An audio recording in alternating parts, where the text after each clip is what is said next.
Hey, what's up, guys? So this is the week where I have to reflect on a past story and share with you guys about it. So this is going to be Stories by the Fireplace. Stories.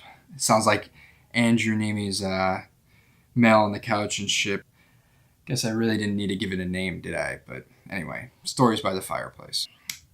So I thought about a couple different stories that I could tell you guys about in my poker past. I mean, I have a couple good ones, but the one I ended up choosing was a story that definitely like hits close to home because I was in like a pretty like dark place when this happened. My life was almost at its lowest point. I mean, I've had a couple low points in my life, but this one was pretty bad. So anyway, just to start it off, I moved to Vegas when I was about 23 years old. This was about 12 years ago. I'm 35 now. So, back in like 2006. And I originally moved there. I was going to be a massage therapist. I just got done with massage therapy school, and I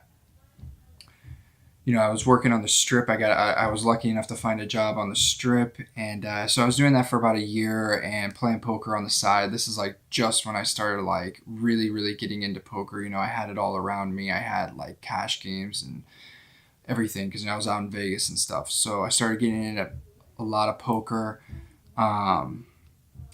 Long story short for that part is I ended up leaving my massage therapy job because I was like all into poker. I was just like, dude, I'm gonna go all in on it. I was making money like on the side, cash games and stuff like that.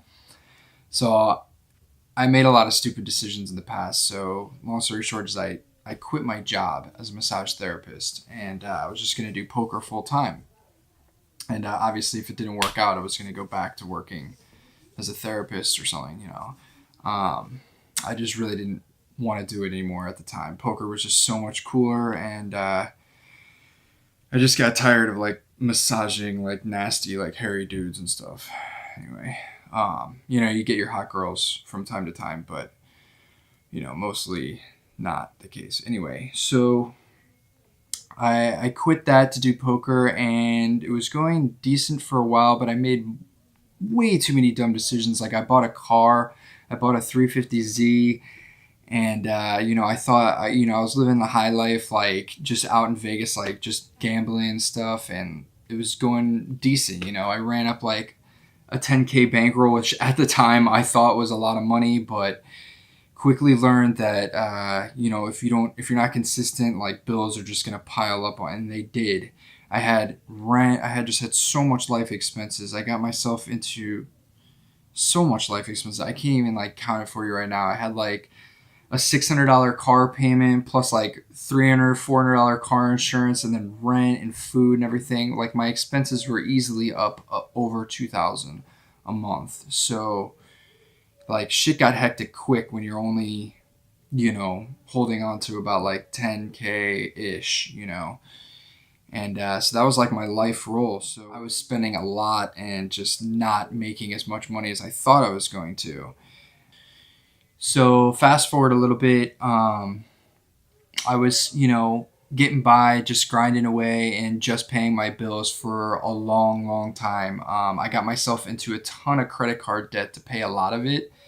And so a couple of years go by, and I was trekking along and just basically grinding like small cash games just to pay the rent, pay the bills. It's pretty miserable, but I got to the point where I finally was right about to go bust.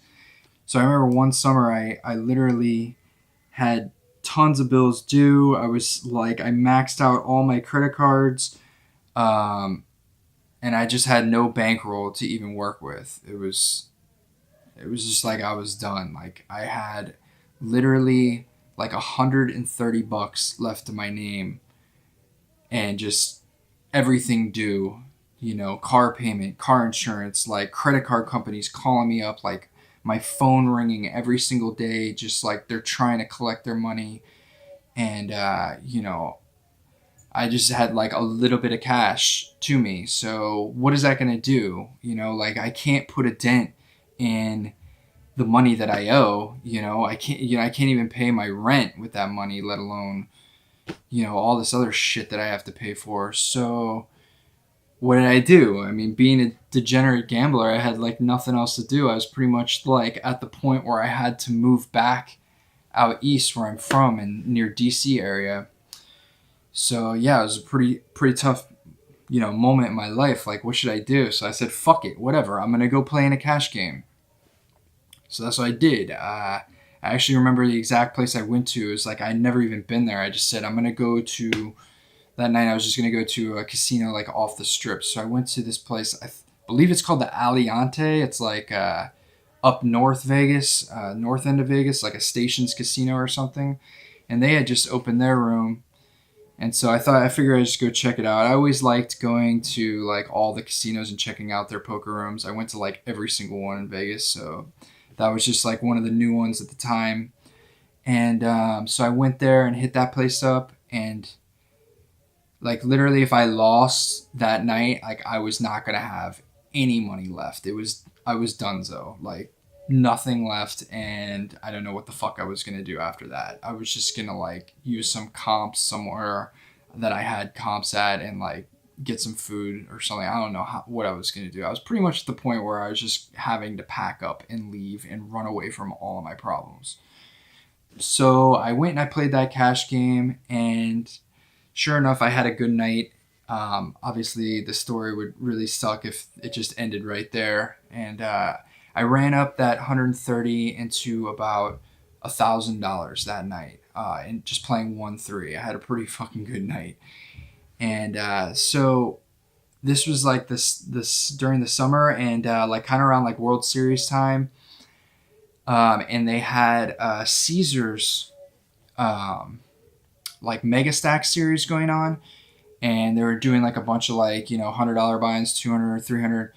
And so I bought in like the next day. I was like, fuck it, I'm just gonna try and parlay. I still can't pay for like all the bills that I owe with that $1,000, so I had to like do something. And the only thing I have a shot at like getting myself out of the hole was doing this. I mean, I tried doing this several times and it didn't work, but this time things worked out. I bought into a 365 with like 300 runners. I forget. I'll post it somewhere on the screen, like with my hand in mob. But yeah, I shipped this tournament, this like 365, and ran it up into it was over like 12,000 or something like that.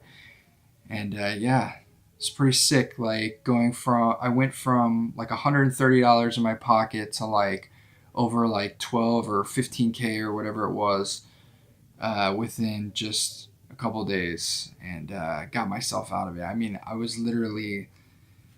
went from like 6 feet underground to like on top of the world, like in just a couple of days. That's what it felt like anyway.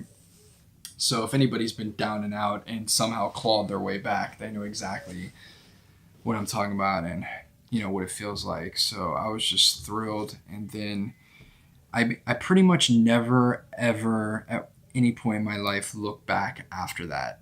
I've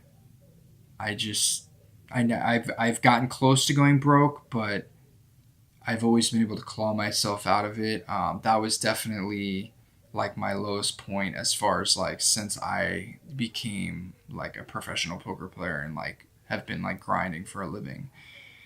And I never went back to having a real job ever after that. I was pretty close. If that didn't happen, if that story didn't happen, I was definitely gonna have to quit poker and like start working again. But yeah, that happened and I never looked back. So I would definitely say that was like my most epic poker story, and